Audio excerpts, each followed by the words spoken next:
Hello friends, मैं शालिनी पांडे स्वागत करती हूँ आपके अपने चैनल शालिनी बियॉन्ड स्टडी में।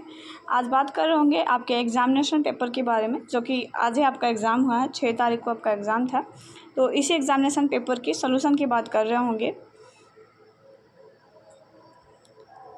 सबसे पहले क्वेश्चन की बात करते हैं, तो पहला क्वेश्चन है, शीघ्र हस्तक्षेप से दिव्यांगता की श्रेणी बढ़ जाती है। ये आपसे पूछ रहा है कि जो ईयरली इंटरवेंशन प्रोग्राम होते हैं, क्या उसको करने से जो डिग्री ऑफ डिसेबिलिटी है वो बढ़ जाती है। तो गलत है, डिग्री ऑफ डिसेबिलिटी यहाँ से बढ़ती नहीं है, क्योंकि हम सुविधाएं दे रहे होते हैं, तो कहीं ना कहीं हम उस दिव्यांगता के स्तर को कम करने का प्रयास कर रहे होते हैं।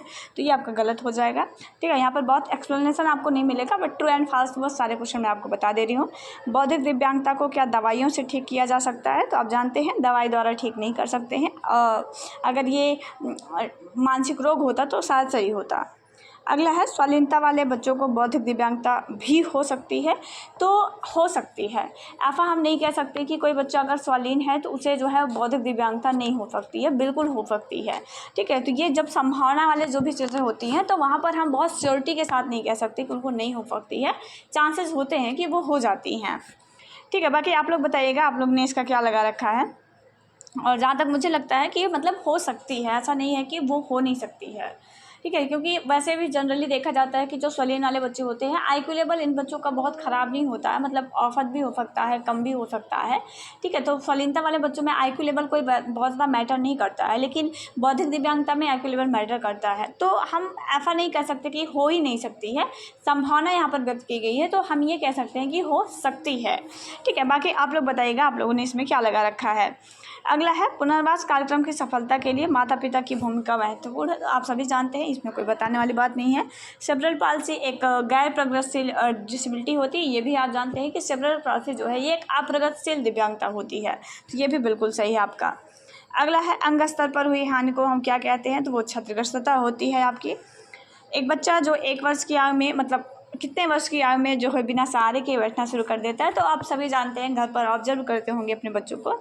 तो अपने बच्चों का मतलब अपने घर के सदस्य के, घर के जो सदस्य होंगे, ठीक है, अगर आपकी शादी नहीं हुई तो मतलब जो घर के बच्चे होंगे आप ऑब्जर्व करते होंगे, तो वहाँ पर अगर हम बात करते हैं तो ये लगभग 1 साल का बच्चा होता है, तो वो बिना सहारे के लगभग थोड़ा बहुत बैठना स्टार्ट कर देता है। ठीक है, मोनोप्लेजिया पूछा है, तो सभी जानते हैं मोनो मतलब एक, हमने आपको कई बार बताया, मोनोप्लेजिया मतलब केवल एक अंग जो है वो प्रभावित हो। ठीक है, तो वो मोनोप्लेजिया होता है।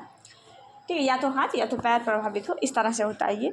अगला है, कुष्ठ रोग का प्राथमिक लक्षण क्या होता है? त्वचा इसमें प्रभावित होती है कुष्ठ रोग में। तो कुष्ठ रोग पर अगर त्वचा में कोई निशान जो है सबसे पहले नज़र आता है, तो ये सही हो जाएगा कि त्वचा पर लाल धब्बे जो हैं, या कोई भी ऐसा मतलब ट्रायंगल शेप का या सर्कल शेप का आपको त्वचा पर नज़र आने लगता है, तो वो लक्षण होते हैं कुष्ठ रोग के।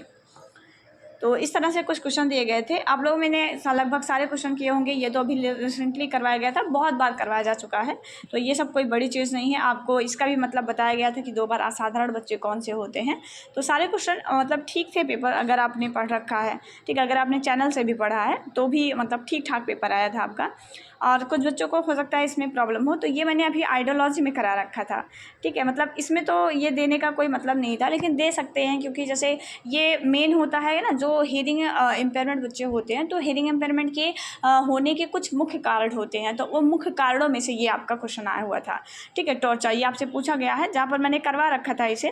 ठीक है, ये आप देख सकते हैं, यहाँ पर करवा रखा था इसको। ठीक है, बट ये है कि वो आइडियोलॉजी में ये करवा रखा है। अब पूछा आपसे जो है इंट्रोडक्शन टू डिसेबिलिटी में गया था, तो अगर आपने किया होगा तो फिर ठीक है, नहीं किया तो कोई नहीं, एक आध क्वेश्चन तो हो ही जाते हैं आगे पीछे।